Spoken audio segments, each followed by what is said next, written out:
ଜାତୀୟ ହିରୋ जे शौर्य वीर्य द्वारा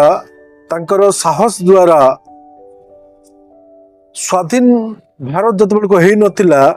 सेतेबेले इंग्रेज मानकु नाके दम करथिले एवं सी गोटे सैन्य बाहिनी गठन करथिले और सी चाहूले जे आमे तांकर दयारे नहीं आमे आमर शौर्य वीर्य एवं साहस रे इंग्रेज मान को घोड़ाइबा पई सी चेष्टा करथिले आउ सफल मध्य होइथिले सेतिपई से महान व्यक्ति नेताजी सुभाष चंद्र बोस को तांकर जन्म जयंती अवसर में मु भक्तिपूत श्रद्धांजलि अर्पण करुच्ची आशा करुच्ची तांकर आशीर्वाद समस्त ऊपर थाओ एटा मोर भगवान पारे प्रार्थना।